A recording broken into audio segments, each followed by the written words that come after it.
employees there.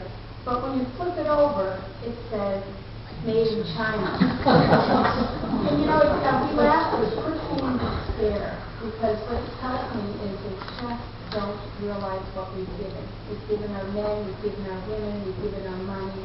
We have worked so hard. And I just took that as unbelievable that they wouldn't realize that that was a thing. And what are they doing there? You know, you go to Congress, it's getting paid pretty well. It's the most I've ever earned in my life. And you're probably wondering, well, what are you doing about all this?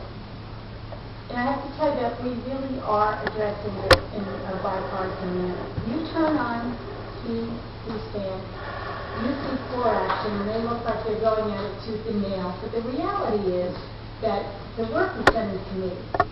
And in the committees, it's much more bipartisan. People are much more respectful, and that we really are able to get a lot of legislation out of committee and to the House. We do have problems right now because we said, well, Congress is down there and they're just kind of trying to move more slowly. But because there's about a 50-50 split right now, there's some ideological differences. And so a lot of bills are sitting in the Senate because they're tied up for reasons of ideology and partisanship. If you manage to get it past the Senate, then you have to get to the President. So, and then the President obviously has his own position.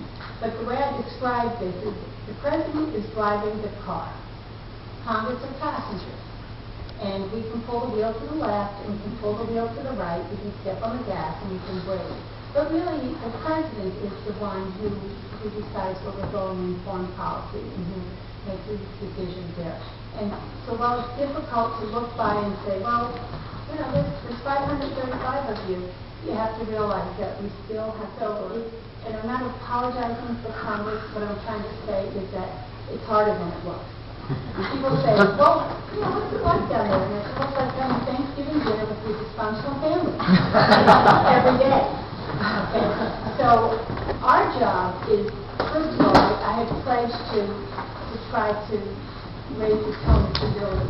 And I think that most of us have worked hard to be civil, and there are really some awful times. And I cringe when I see it myself when I'm on the floor and I hear it. I think it's rude, I think it's unacceptable. I actually got on the floor once and told everybody to mind their manners, that their mothers were watching.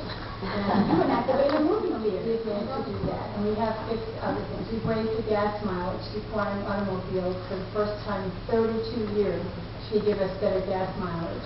We put money into jobs, green jobs. We're recognizing that we're going to have to change the way we get our energy, and that we put money into alternative resources and also into jobs, into training people to create this new green of America.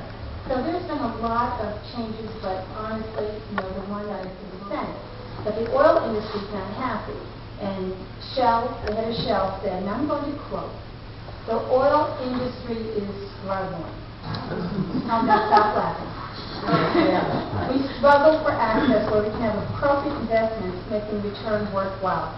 We do not like that Congress is punishing 5 oil companies by name.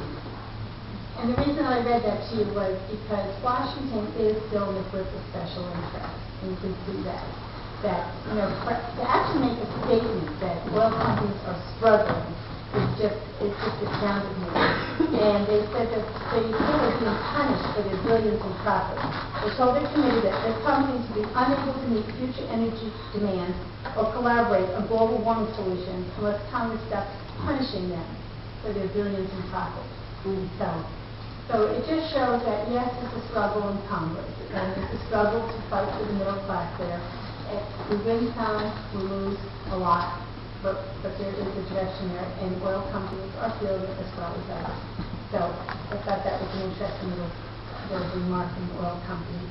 Good love from them to you. Okay, so for any comments that you want to ask me about.